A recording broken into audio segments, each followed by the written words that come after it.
Hey, thanks for Yeah. tuning back in today with us. Today I've got Jeffree Clarkson on the show, aka Jeffree Music. Jeffree, man, I am so glad to see you again. How you doing, man? Life's going well down here in the South Pacific. Look up his social media handles. Everything is under Jeffree Music, Jeffree. He's Yep. got currently 11 album releases, meditational music, an audio guide to meditation called Simply Stillness. You've got a book Yep. already published called In the Key of Peace. Yep. And I was actually listening to some of your meditation music earlier. Some really cool music. Hey, I like you got the cover there. How did you first get into music? Well, I guess music was always there. And I just naturally went to it, really. When I was about 10 years old, or just old, 12 years old maybe, rock and roll was out there, and so I kind of put my talents and skills toward rock and roll music. And I was there for about 15 years in various bands, recordings. I did a solo singer-songwriter type with guitar and mics and a microphone. And so I went through that. And then when I was in my early 30s, I kind of started to think about whether I wanted to continue in that rock and roll vein. It was a pretty difficult lifestyle when at that point it was in the 80s, 1980s, and things were changing. And so I thought I'd learn to meditate to give me some direction. Where next was the big question. And when I learned to meditate, the irony of choosing to meditate was that I discovered that meditation could have a music.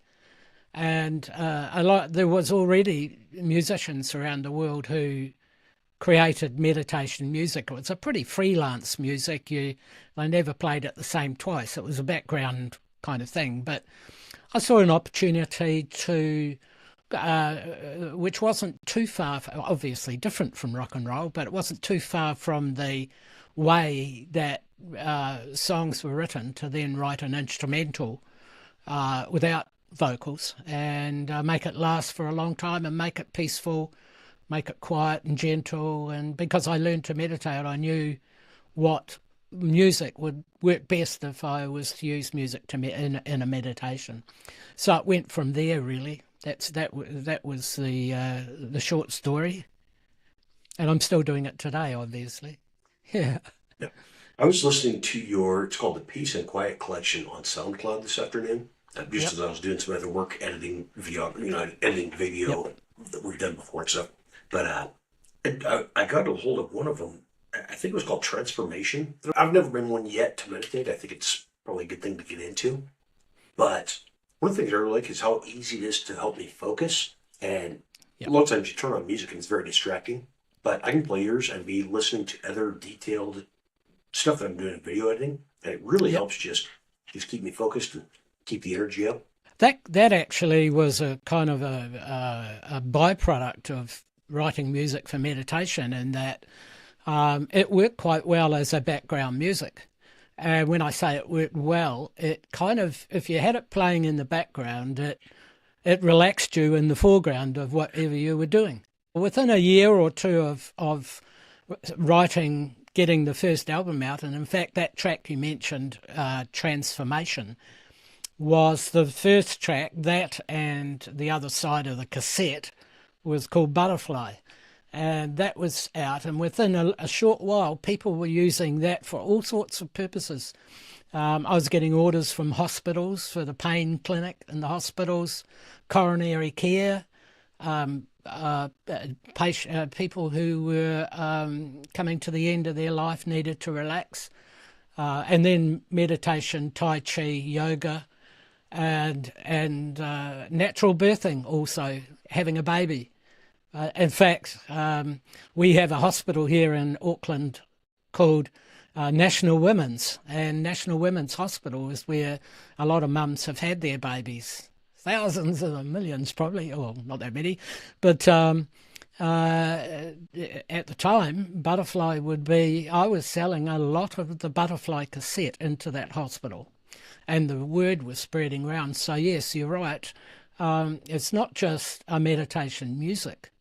It's rather unusual. People get caught off guard by how they feel when it's playing behind them, and how, they could seem to be able to focus and get on with what they're doing, and you don't get a lot of thoughts that come and say, oh, I should do this or I should do that.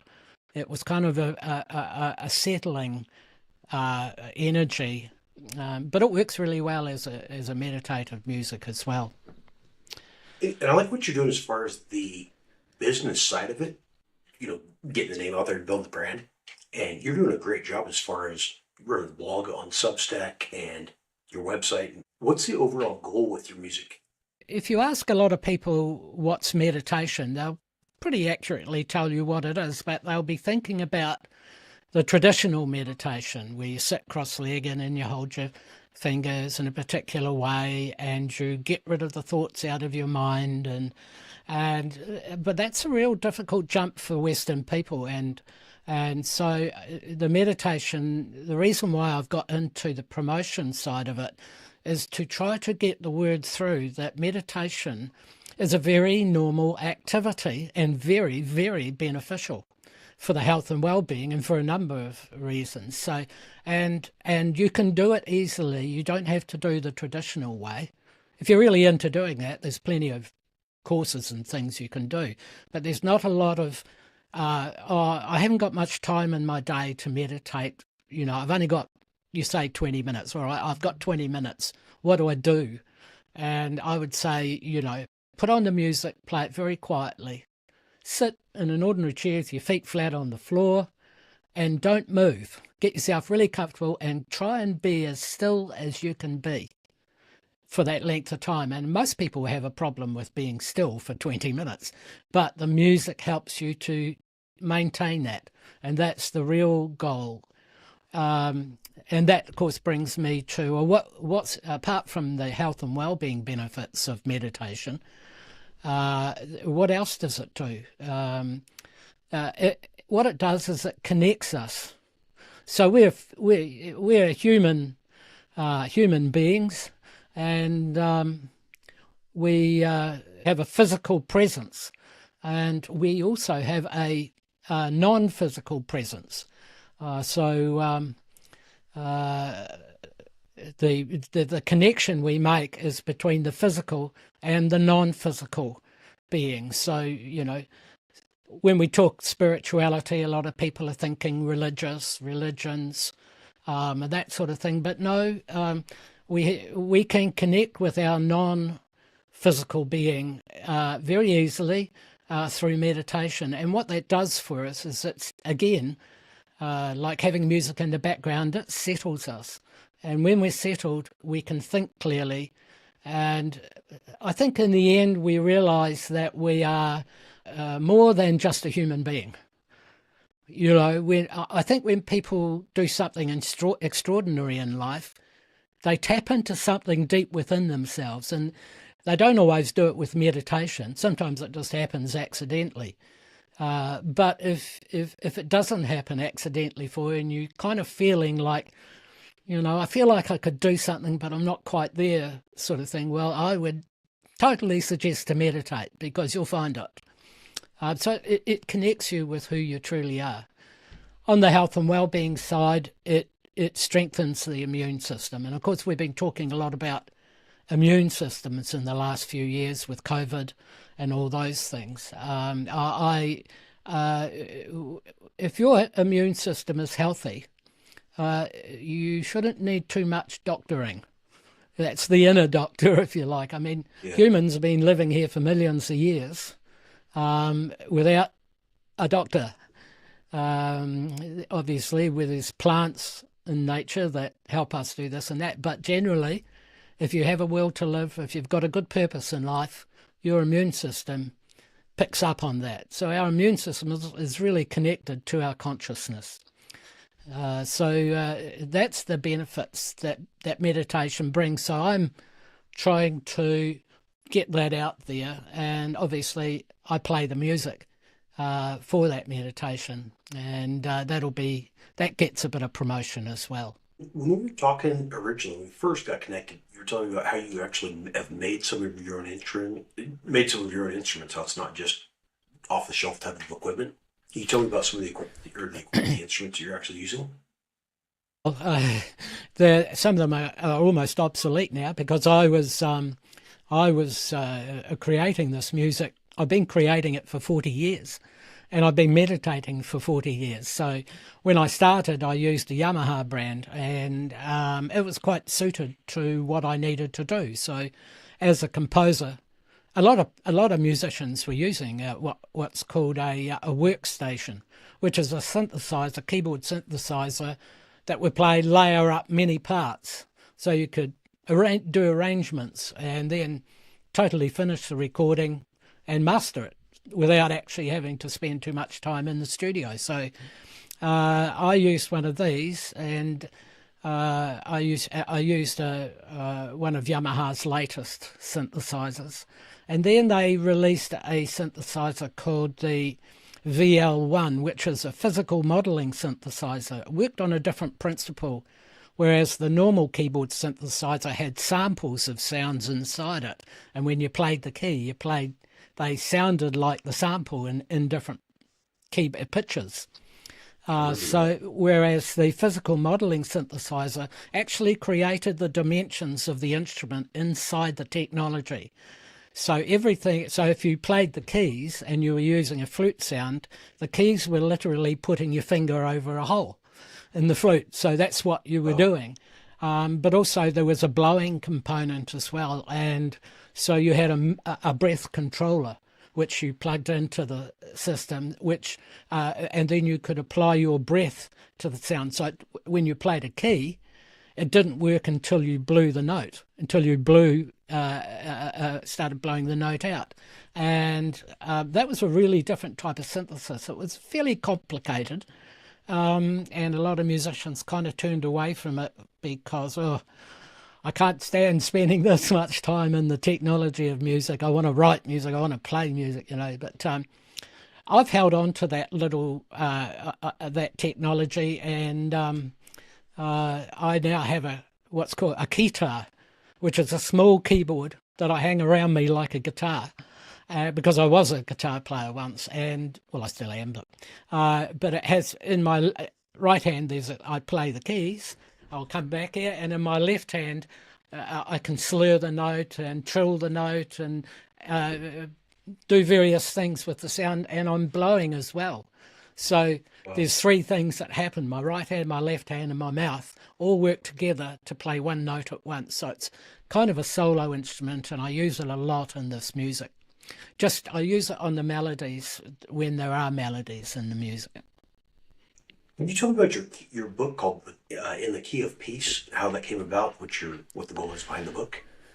Yeah, well, around 2010 or 11, I started to write the book. I was teaching meditation at the time, the Simply Stillness meditation, and I was getting ideas as I was teaching. I was realizing what worked, what didn't for people. And so in the end, I came up with a whole technique, workable technique from beginning to however far you wanted to go with meditation. And so essentially, I wrote the book about that. But just as we've done in this interview, where I came from, where I've been, what I've been doing came into the book as well. And each of the albums had a little story attached to it because I was releasing one album per year. And there was something going on in my life at that time which led me to write a particular album in a particular way. And now I think the writing from writing that book, I now write for Substack, which is a weekly column. It's kind of my newsletter. If you go into my website, you can connect with my newsletter, and I'm writing about philosophical approaches to life in today's world. Stress, how we handle stress, and how we handle our life purpose. There's a lot of stuff in there that people today find extremely fascinating, and it helps them a lot because they are asking themselves this question: who am I? What am I doing here? And in many ways, no one can answer that for you but you. And so that's why I recommend meditation. I'm not actually solving anybody's problem, but I'm giving them the tools to solve the problem themselves. That's one of the things that I've noticed when I've listened to your music. I don't know Yeah, a person in America who's not overworked, overstressed, just yeah, always got 15 things on her plate. But yep, I'll wake up in the middle of the night, a lot of nights, with some kind of a problem or the solution to the problem. Jump up, mm, I run in the studio, go in the other office there, and start working again. And this is something just after we did the first interview a couple of months back, yep, where I realized, hey, let me look up some music here, put on some relaxational stuff that's not going to put me back to sleep, but can help me just mellow out, quit stressing out about the problems.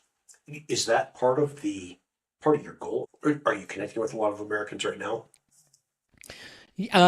some, yes, and I think it's also a situation that's worldwide. Actually, I think what's happening in America for people in America is happening everywhere. I think humanity is at that point where we need to look at these things. Everything's happening in the world today. Everything. Everybody's going to have a voice. Everybody wants to do something, and that's great. It's exciting, but it can also be very complicated for people if you've got a particular goal in mind. You might feel like you're in competition with everyone, but you know, when you're centered in yourself, when you're connected, you realize that you're a unique person, and that whatever you do, no one else will be doing it quite the way you're doing it. And I think that's something. It's part of our self-esteem is believing that we are a unique being. We've come here with something to do. Uh, when you meditate, it doesn't necessarily solve all your problems. You just have new problems higher up the ladder. You deal with the ones that stop you from sleeping. You develop habits in your life, little affirmations, perhaps. I sometimes I sometimes wake up in the middle of the night still after 40 years of meditation, and I got something on my mind, and I'll do something like I am at peace in my life. I'll repeat that, or I am at peace in my life. I am happy with who I am. I am happy with where I am.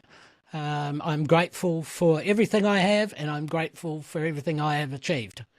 And if you get those four lines and repeat them over and over, you'll go to sleep to them, because what they're doing is relaxing you. As you say, it's kind of like, well, everything's okay. This is a sleep time. It's part of your rejuvenation. I'll think about it in the morning. And I think meditation helps you to do that. I think it helps you to put things in places instead of letting everything happen to you all at once. My fiance's got a 7-year-old son from a previous marriage that I just love this little guy. Yeah, Super cool kid. But yeah, he's had over the years, he's had a real hard time with not only sense of self worth, but also stressing about everything. I mean, 7 years old, having yeah, crazy stress and being yeah, everything is a problem, like an unsolvable problem. So we've been working on that a lot with him, trying to help him realize that, hey, I'm a yeah, good kid. I've got a good life. I've got the problems that I'm worried about right now can be fixed, or they really don't matter. I'd yeah, like to share him those four topics that you just shared with me, and kind of yeah, maybe put that into his daily kind of yeah. daily mantra. Yeah, I think there's a lot of pressure, not just on children. There is pressure on children, and children certainly feel it. But there's pressure on everyone. I think that sad. It's in a way it's sad to see children getting feeling the media selling them. Everything's being sold to them, Yeah, and that's kind of saying to them, well, the last thing you bought's not good enough now. It's old. Buy a new one. Buy a yeah, new one. And this really upsets children, because that's more major than an adult can justify that. They can say, oh, well, actually, I might leave it for a while and put my money together and save up for it. Adults have a lot more control over, but children, they just go into total emotions when they can't yeah. have what they want.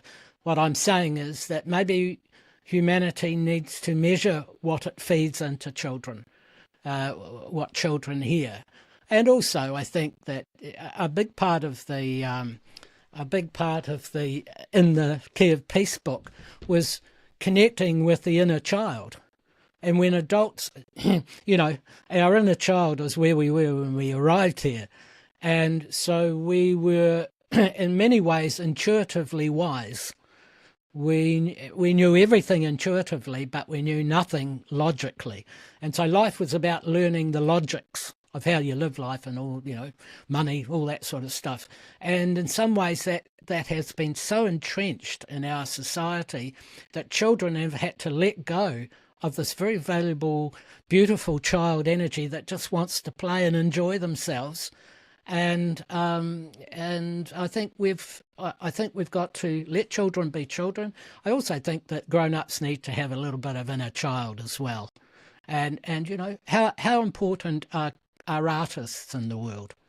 Whether you write music, Absolutely. write poetry, write a book, paint a picture, carver, sculptor. They're not that important because they don't get paid very well, and yet they bring so much wisdom through their art. And I think this would be a good acknowledgement. And I'm not saying this because it's very difficult to make a living down here in New Zealand, but it's something that's missing in humanity.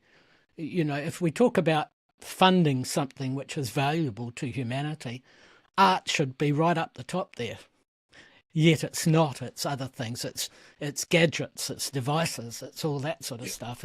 And they just keep, they go obsolete. Then you've got to buy a new one.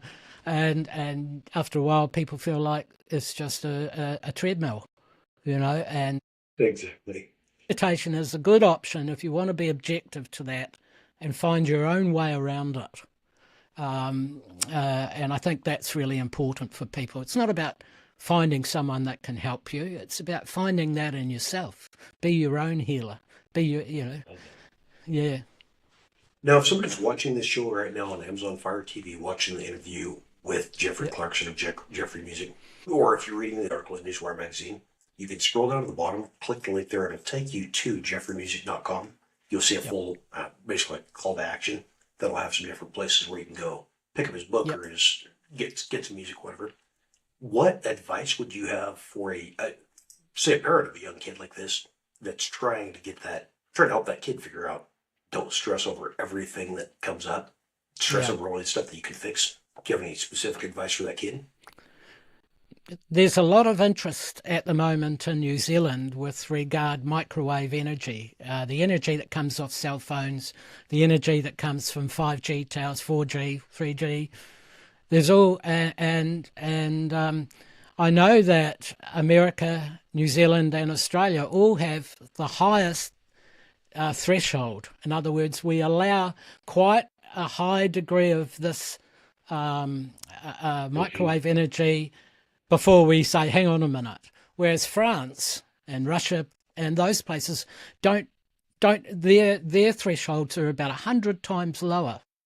And I'm not kidding you. And so they're talking in New Zealand. There's a lot of talk around New Zealand at the moment about, the effect it has on children at school, because the schools are full of computers. And also mums and dads bringing up their children wanting to be on the screen all the time, whether it be a mobile phone or a TV. When I was a child, we didn't have TV. You probably heard that line before. I love technology. I really do. My music is about technology, but there's a place for it. I still love nature, and I'll go out into nature. And when I go out into nature, I rejuvenate. I feel good. Whereas if kids and adults don't get a break from the screen and from microwave energy, it's going to hurt after a while. And I'm sure a lot of the mental health problems have a lot to do with that. We need to give ourselves time out. And meditation is a way of doing that. It's the beginning of that. Where you go to from meditation is where you choose. There's no right answer.